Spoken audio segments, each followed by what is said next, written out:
Nova Twins dropped their new album, Parasites and Butterflies. Been patiently waiting for this record. And we covered the singles, and it was just kind of like the fleeting, like, yeah, this song's good, but wait for the record, because neither of us are like huge fans of Nova Twins. Obviously respect what they do, and there's a reason why we're sitting here covering them. We think they are a solid band, but not something I listen to in my free time. So was waiting for the record, and finally here. We got to jam it, and I do think that the album's good. I do have a couple of gripes, though. The first one being the fact that the singles are all front loaded.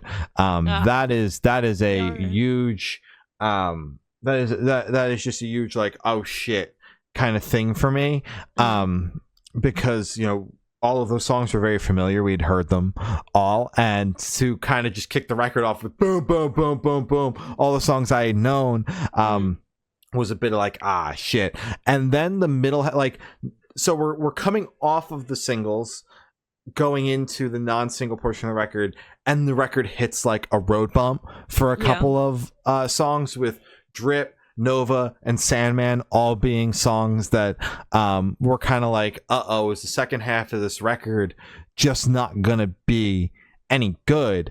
So those are like my two gripes with the record, is just the track listing basically in general, both with the singles all being at the beginning, and then that middle portion of the record being not something to write home about, in my personal opinion.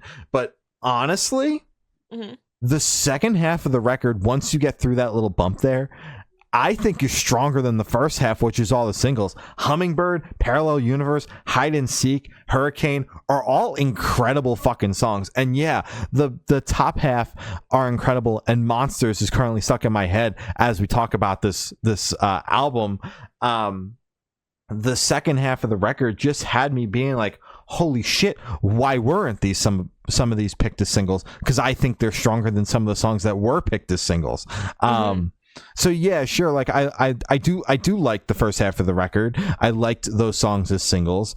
I would have liked to seen them strewn a little bit more across the record, but the second half of the record is what people should be talking about, man.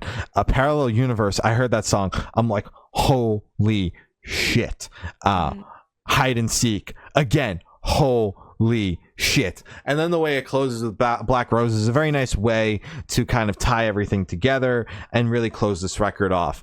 So yeah, this album, considering for about half of the record, I was like, okay, got all the singles, now we're hitting a road bump. I don't know where this is going to end up.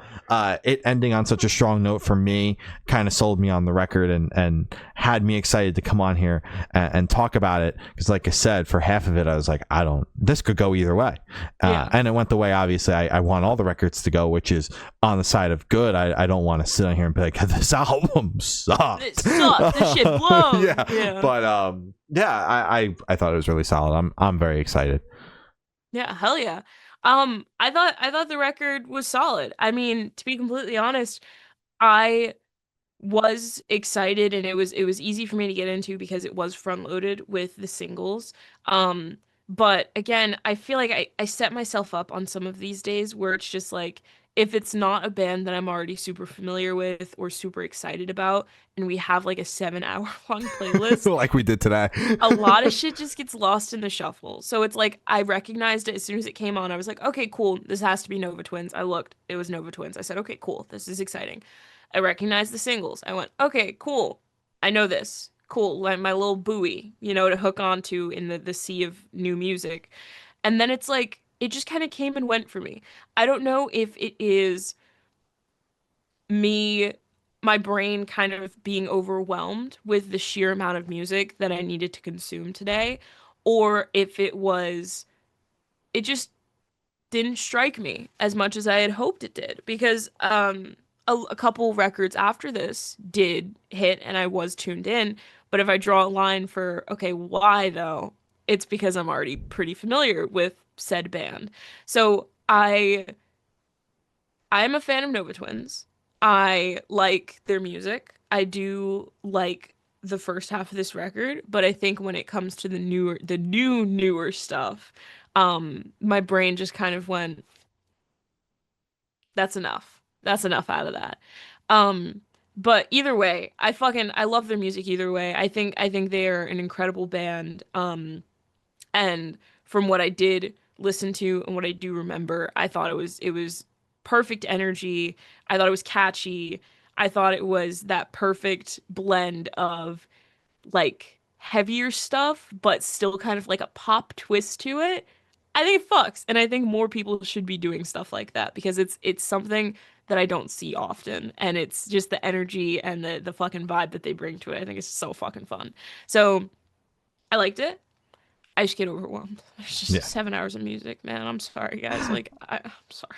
I would just like to say though, too, you kind of reinforced my argument with the fact that you had all these buoys at the first half of the record with nothing to hold on to at the second half. If they had diversified it a little bit and shuffled those singles around, maybe you would have come away with grasping With a little more. bit more because Yeah. you would have had more brain chances was kept throughout being tuned the in. record to be like, I know this song, I don't know this one, oh, but I know this one. Whereas at the beginning of the record, it's just like they got all those out of the way. I went, oh yeah, yeah, yeah, and then I drowned. Oh I drowned. shit! Where's the lifeguard? Fuck. Ah.